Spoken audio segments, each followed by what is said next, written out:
Good morning, everybody. I hope you're having a great morning and you're going to hopefully have a great rest of your day.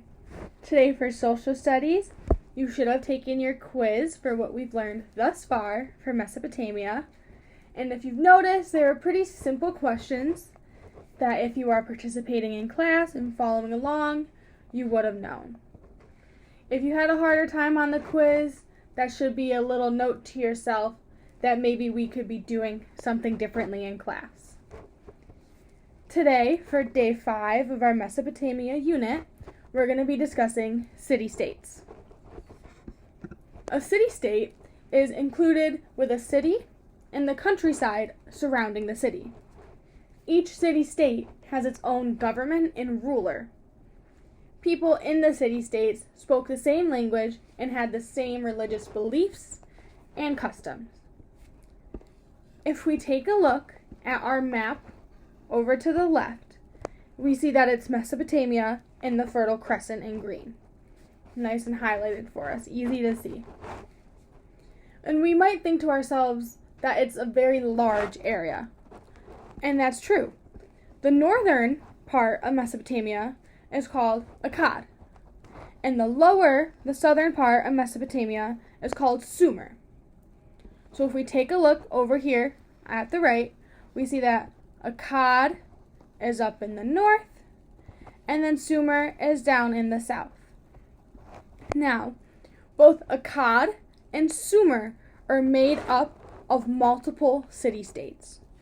So in these areas, there are multiple city-states. What we are going to do is I'm going to play a video for you about the rise of Sumerian city-states. We're just going to focus on Sumerian city-states for this part of the lesson. So let's take a look.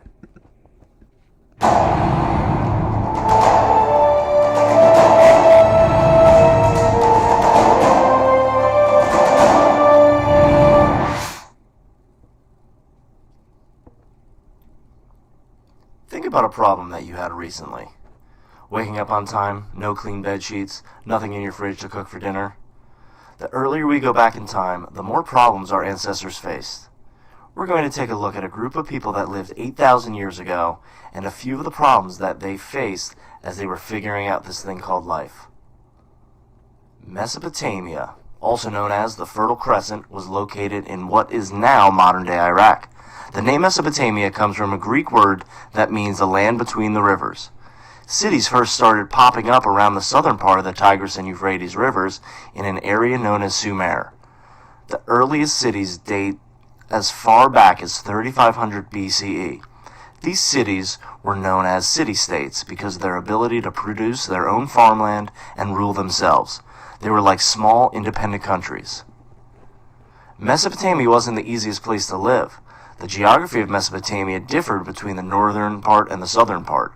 The north was hilly and received rain, while the south had low plains that received little rain. The farmers of Mesopotamia faced some major problems as they were trying to survive between the Tigris and the Euphrates. People of Mesopotamia began farming in the foothills of the Zagros Mountains. There were plenty of resources there to build shelter and tools. Because of the rainfall, this was also a good place to farm, and because of these conditions, the population of the people grew. By 5000 BC. So I want to take a pause for a second and remind you that last week before Thanksgiving break, we talked about how the rainfall and the snow melting off the Zagros Mountains led to the soil being more fertile because of what it brought down from the mountains with it. CE, the population of the people grew too much that the land could not support them. These people began to suffer from food shortages. Whatever would they do? To the south, there were plains, which covered a large area of land. Although the plains were dry and hard for most of the year, rivers flooded, which made the land farmable. The people moved down to the plains to support their population. This area would become known as Sumer. Even though the Sumerians solved the problem of food shortages, they were about to face another problem. The Tigris and Euphrates River flooded during the spring. These floods caused major headaches for the farmers. Farmers weren't sure when the rivers would flood the land, so they needed to figure out a way to control the flooding waters. Whatever would they do? Sumerian farmers developed irrigation systems to control the amount of water that went to their crops. Levees were built along the sides of the river in order to prevent flooding. When the land was dry, they would let the water in through the holes that they poked in them. Dams were another method of controlling their water supply. Canals were also dug out to direct the path that the water took. Spoiler alert, canals brought another set of problems. Irrigation systems are just what the doctor ordered for the Sumerians. The control of their water supply helped them grow plenty of food and help the villages grow. Unfortunately, another major problem arose for the Sumerians. The canals that were built to help control the water traveled through many villages as it carried the river water to the crops. From time to time, these canals got clogged and did not work properly. Whatever will they do? Gradually, villages began to rely on each other to build and maintain the irrigation systems. They worked together to unclog the canals so that everyone could benefit from the river water. Soon enough, these villages grew and grew and grew. Villages became towns, and towns became cities, with populations into the thousands. Once the cities grew larger and larger, many of them fought over who was allowed to use the river. Cities that were located upstream would cut off the water supply from those cities who lived downriver. This caused major tension between cities. Whatever will they do? Sumerian cities began to protect their cities from those pesky neighbors by building walls around their cities. Most of the people lived inside the city walls.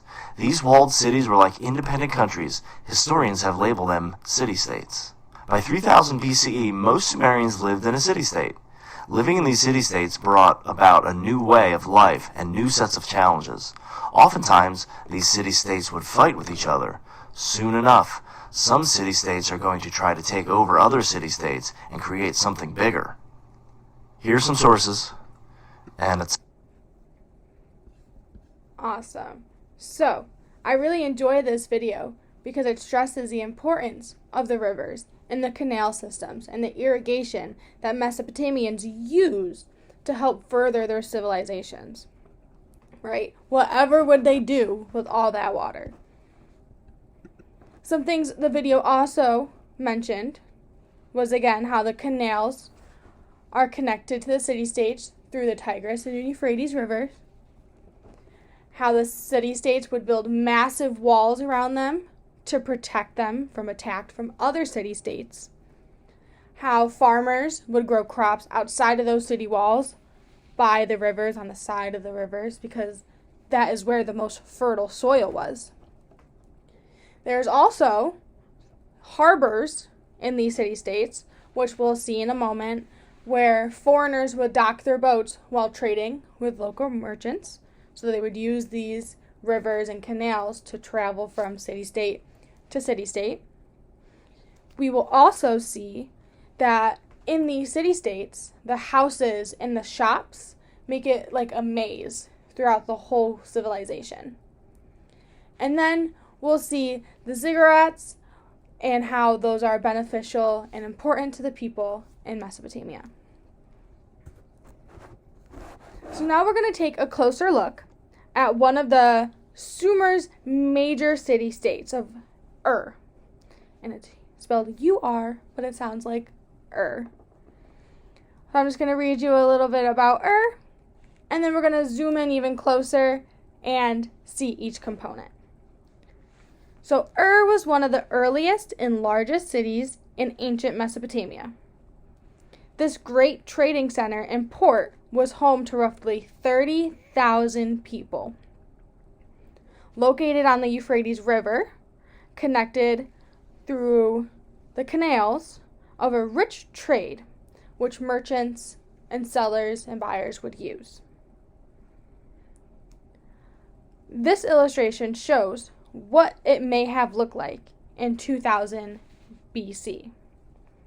So when we look around the perimeter of the city-state, you can see that around the whole thing is a massive wall, which is enclosing it in. And much like the video said, these walls were used by Sumerians, Mesopotamians, to protect their civilizations from other city-states. And if you could imagine, they are most likely fighting over land or over river access. So when we look a bit closer, we're going to notice that there's mazes. Like all these little buildings look like there could be a maze. If you follow my cursor here on the bottom, it's like, how do I get out?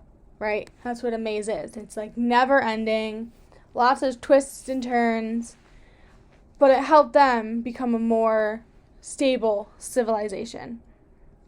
Okay, and then if we zoom in even closer and we come this way, we can see a ziggurat, which is a giant temple that was dedicated to the god of the moon, Nina, and his wife. And this temple is a place of worship that only the priests in these civilizations would have access to. If we come over this way, we can see that outside of the tall walls, outside of the city-state, is where the farmers would grow their crops, where agriculture took place, because it's right alongside the canals and the rivers. And then if we come down here a bit, we see the canals flowing into the city-state that the Sumerians built for irrigation systems. And right here in this area that looks like a large pool, it is where merchants would come in with their boats, dock their boats, and trade with the different shops and the sellers in the civilization. So I'm going to zoom out a bit so we can see the full picture again. And I want you for a second to think about what here do you think worked best for Sumerians and what might not have worked as well. When this video is over, I would like you to have the opportunity to discuss this with your partner at your table. I hope you guys have a great rest of your afternoon, and I'll see you tomorrow.